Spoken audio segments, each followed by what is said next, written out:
And welcome back once again to Ask Coach Wendy alongside Wendy Mader from T2 Coaching. I'm Dave Erickson. Today's topic is speed work, and a lot of people use speed work in anticipation for a half marathon or marathon training. So Wendy, risks and benefits of speed work, but begin with what is speed work by definition? So speed work, as the name implies, it's a training session to help you get faster. It kind of is a good thing to do because it breaks up a run. Instead of going for a 5 mile run at a certain pace. You can incorporate what's called intervals, which is a form of speed work. Tempo is a form of speed work. Even hill repeats, in essence, is a form of speed work. So we're trying to run at a faster than regular aerobic training pace.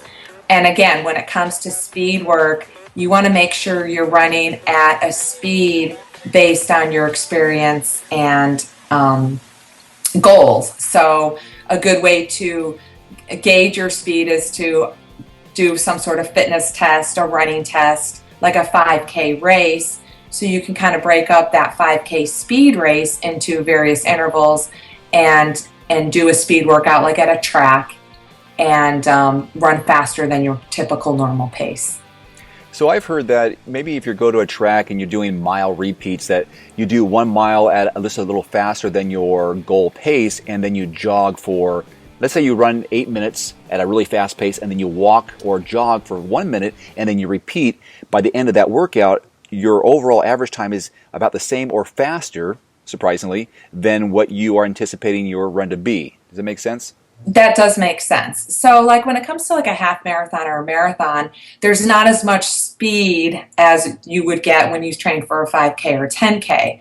So a common marathon, half marathon speed workout as the track is generally 800 repeats and mile repeats. And generally you do them at a little bit of lower intensity than you would do speed work for a 5K or 10K. But you're doing it faster than your predicted half marathon time, so your body gets used to what's called lactic acid buildup because you're running at a different intensity, and your body's going to learn and adapt to getting rid of that lactic acid buildup. That's one benefit of doing speed work.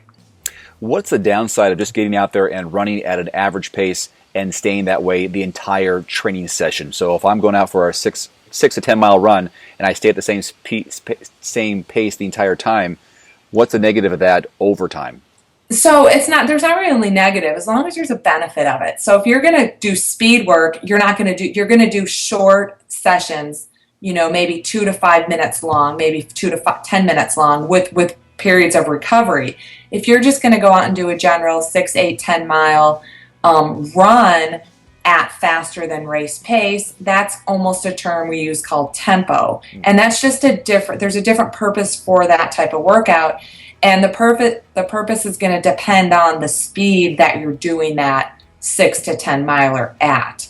So for a common tempo type of almost speed work for a marathon, half marathon, is to do that longer, 6 to 8 miler at faster than race pace, but again, it's not going to be at 5K, 10K pace. It's going to be faster than your half marathon pace. And the same idea, it's getting your body used to developing lactic acid, and your body's going to adapt to getting rid of it as you get more fitness. How often should you incorporate speed work into your half marathon or marathon training plan? Well, again, if you're doing the shorter, faster intervals, you want to do that no more than once a week. If you're doing more of the tempo, once, maybe twice a week, depending on the volume of your training plan. Generally, you're gonna read and read about 5 to 8% of your weekly volume should be considered speed work. So if you're interested or planning to do a half marathon, or maybe you're ready to step it up for the full marathon, we have a couple of options for you. Links below for a half marathon training plan made easy 12 weeks out versus a 16-week program for a full marathon. And you can get that in a PDF form or, which is my favorite, on Training Peaks. Tell people how they can incorporate Training Peaks with our programs. So Training Peaks is the online software that many athletes currently use. If you don't have an account, you can create a basic account for free, and you can search Wendy Mader's marathon or half marathon plan made easy, and purchase the program from Training Peaks, and it'll download directly into your current Training Peaks account. The benefit is you can download it to start at any date you want to start. So if you're planning a race, 20 weeks away, and you want to purchase the program now just to view it, you can have it start 12 weeks from your race date. And you own it, so you can reapply it for a future race and keep track of your data, so you can compare this half marathon to the next half marathon, or the next marathon to the next marathon. I love it. Right, it's a great way to keep track of your training log and your training fitness and progress. So using the plan over and over again, you'll always be using the plan at a different fitness level. And the plan always starts with baseline, so you will always start the plan at your new fitness level, so you can continue to follow the plans at your new fitness level zones. And each week before the training week, we do a video introduction about what that week's all about. So it's not just numbers on a spreadsheet. There is a lot of educational and a multimedia approach to this program. Yep. All right. All the links below this video. In the meantime, Coach, thanks very much. We'll see you next time. Thank you.